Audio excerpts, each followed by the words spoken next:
जय हिंद बच्चों। कल की वीडियो में हमने जीडीपी के बारे में पढ़ा था। अब उसी के आगे हम आज नेक्स्ट क्लास करते हैं। तो आज का पहला टॉपिक है हमारा जीएनपी, जिसे हम सकल राष्ट्रीय उत्पाद कहेंगे, ग्रॉस नेशनल प्रोडक्ट।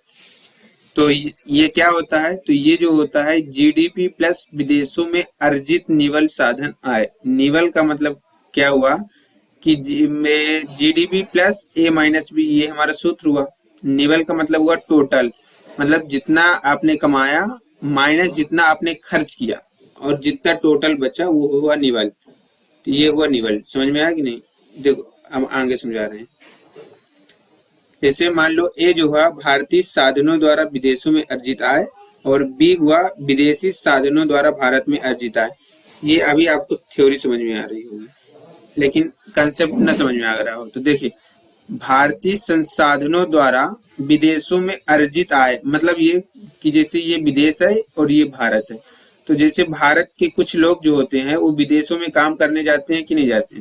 जो भारत के कुछ लोग हैं ये जो होंगे ये विदेशों में काम करने जाएंगे, ठीक।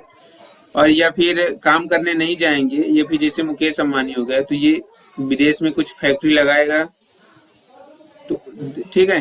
तो जैसे भारत के जो लोग होंगे वो कुछ विदेशों में काम करने जाएंगे, तो जब काम करने जाएंगे तो इनको सैलरी मिलेगी कि ना मिलेगी? तो जब सैलरी मिलेगी तो मान लो 20,000 रुपये महीना मिलती है इनको सैलरी। तो जब 20,000 में 20,000 मिली टोटल, ठीक है। तो 20,000 में ये मान लो कितना 10,000 रुपये खर्च कर लिए और 10,000 रुपये टोटल भारत भेज दिए। तो ये भारत की आय हुई कि ना हुई? क्योंकि ये विदेशों से अर्जित आय है, यानी कि विदेशों से पैसा मिला, इसका इसकी अपनी जेब से 1 रुपया नहीं लगा, यानी कि ये 10,000 रुपये इसका प्रॉफिट हुआ। और उसी प्रकार भारत की कुछ फैक्ट्रियां होंगी या फिर कोई उत्पाद होंगे या प्रोडक्ट होंगे जो विदेशों में धन अर्जित करके भारत में देगा, तो वो क्या कहलाएगा? ए। और सेम यही कंसेप्ट होगा किसका? विदेशी का। तो जैसे मान लो अमेरिका की कुछ लोग या फिर पाकिस्तान के, चीन के, कहीं के कितने सारे देश हैं जो विदेश के लोग भारत में काम करने आते हैं और भारत में सैलरी उठाते हैं, जिससे नेपाल के, जापान, वहाँ नेपाल के, भूटान के लोग हो गए, ठीक है। यहाँ से विदेश से काम करने आए भारत, भारत से सैलरी पाए मान लो 20-25 हजार रुपए, 10,000 रुपये उनका खर्चा हुआ। जो बाकी पेमेंट अपने घर तो भेजते होंगे ना मम्मी पापा को, मम्मी पापा तो उनके कहाँ रहते हैं? दूसरे देश में रहते हैं, यानी विदेश में रहते हैं। तो जो पैसा भारत से यहाँ गया विदेश और विदेश से आया भारत, तो उसी को कहते हैं, ये कहेंगे कि अगर अमेरिका से कोई व्यक्ति पैसा कमा के भारत भेजता है तो उसे हम भारतीय साधनों द्वारा विदेशों में अर्जित आय कहेंगे।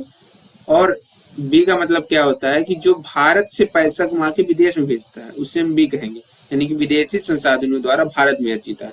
तो अब जीएनपी कैसे निकालेंगे तो इसको हम नेक्स्ट स्टेप में समझेंगे। तो मान लो देखो, ए है कि भारत से कोई व्यक्ति है, मतलब कोई व्यक्ति है, ए मतलब कितना हुआ 50,000 रुपये, ठीक, मोटा मोटा समझ लो कि 50,000 रुपये भारत कमाया, ठीक, विदेशों से। और बी का मतलब हुआ मान लो 30,000 रुपये, ये बी का मतलब हुआ 30,000 रुपये भारत को वापस भेज दिया, ठीक है। ए मतलब कमाया विदेशों से, जो लोग काम करते हैं विदेश में उन्होंने अपने घर कितना भेजा? 50,000 रुपये भेजा। और जो भारत में काम करते हैं वो भी तो अपने घर भेजेंगे ना पैसा, तो वो पैसा कितना भेजा? वो 30,000 रुपये भेजा। तो हमने सूत्र लिखा था कि जीएनपी बराबर जीडीपी प्लस ए माइनस बी, यानी कि जीडीपी मान लो ये भारत की, कल हम बताए थे गणना कैसे करनी है। तो ये मान लो जीडीपी, हमने मान लिया कि जीडीपी कितनी है? 1,00,000 रुपए है, ठीक। तो अब इसका अगर जीएनपी निकालना होगा तो कैसे निकालेंगे? तो जीएनपी बराबर, जैसे जीडीपी का मान 1,00,000 हुआ, मोटा मोटा मान लीजिए, और प्लस ए का मान हुआ 50,000, माइनस बी का मान हुआ 30,000। तो यहाँ से टोटल कितना हुआ? 1,20,000 रुपए हुई, ठीक। यानी कि 50,000 में 30,000 घट जाएंगे, यानी कि 20,000 रुपए आखिर भारत को फायदा हुआ कि नहीं हुआ? तो ये जो 20,000 रुपए हैं वो किस पे गणना हो जाएगी, जीएनपी में गणना हो जाएगी, यानी कि जीडीपी के साथ मिला के गणना हो जाएगी, तो वो जीएनपी कहलाएगी। तो इसका मतलब ये होता है। आप सेकंड टॉपिक का हेडिंग लगाएंगे जिसे हम एनएनपी कहेंगे। एन एन पी, इसका फुल फॉर्म अगर करना है तो नेट नेशनल प्रोडक्ट होगा। Net national product.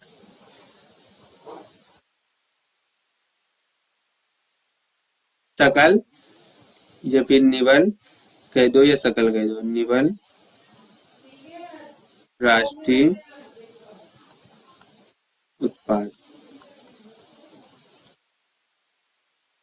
तो अभी ये निवल निवल का अर्थ तो समझ गए होंगे कि टोटल योग जो होता है ना, उसका मतलब जितना आपने मुनाफा कमाया और जितना आपने खर्च किया, उन दोनों का जब योग करेंगे तो मतलब कि जितना आपने मान लो 10 रुपए खर्च किया, 10 रुपए खर्च किया और 20 रुपए कमाया, तो टोटल आपका प्रॉफिट कितना हुआ, 10 रुपए हुआ, तो उसे निवल कहेंगे।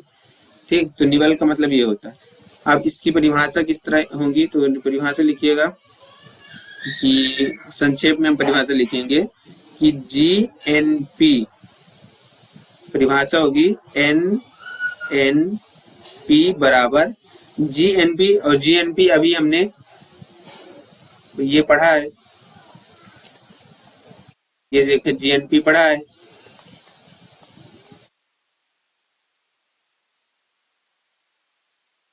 तो जीएनपी माइनस, अब देखो जब जीडीपी की गणना करोगे या फिर जीएनपी की गणना करोगे तो अब फ्री में तो गणना हो नहीं जाएगी, कुछ खर्च लगेगा कि नहीं लगेगा, यानी कि जो संसाधनों का होगा तो संसाधनों का खर्च होगा। तो वही तो जीएनपी का मतलब होता है जीएनपी माइनस मूल्यह्रास या खर्च, मूल्यह्रास लिख दो यहाँ, यानी कि जो पैसे का खर्च होगा, यानी कोई भी आप काम करोगे तो उसमें तो प्रॉफिट के साथ कुछ खर्च तो होगा। तो एनएनपी का मतलब होता है जीएनपी, यानी कि जीडीपी गणना करने में जितना भी खर्च लगा होगा उतना हम जीएनपी में माइनस कर देंगे तो वो एनएनपी कहलाएगा। तो ये हम आशा करते हैं कि आपको ये चैप्टर समझ में आया होगा। अब हम नेक्स्ट टॉपिक की ओर बढ़ेंगे।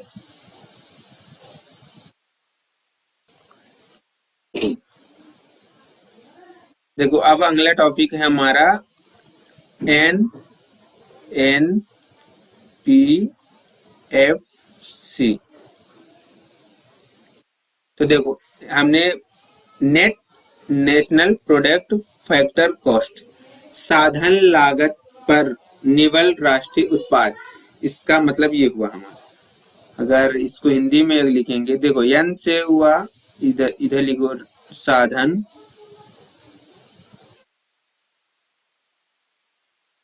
लागत पर निवल राष्ट्रीय उत्पाद। तो जैसे ये वाला जो टॉपिक है निवल राष्ट्रीय उत्पाद, ये अभी हमने पिछले पढ़ाया है, तो समझाया होगा ना कि निवल राष्ट्रीय उत्पाद किसे कहते हैं। तो अब आपके लिए सिर्फ ये नया टॉपिक ये है कि आखिर साधन लागत क्या है। तो साधन लागत को समझते हैं तो आपको ये जो एनएनपी है, net national factor, net national product factor cost जो है साधन लागत पर निवल राष्ट्रीय उत्पाद, ये आपको समझ में आ जाएगा। तो साधन लागत क्या है, तो इसको समझते हैं कि साधन लागत क्या है।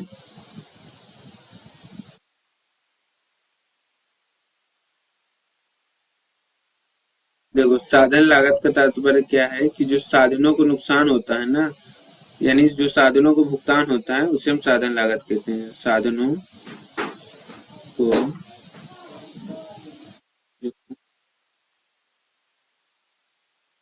भुगतान होता है उसे साधन लागत कहते हैं।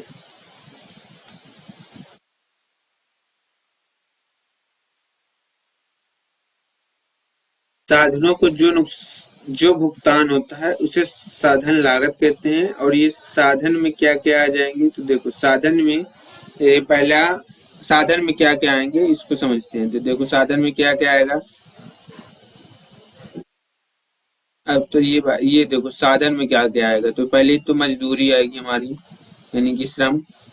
दूसरा क्या आएगा, पूंजी, यानी कि पैसा भी तो कुछ खर्च करोगे ना।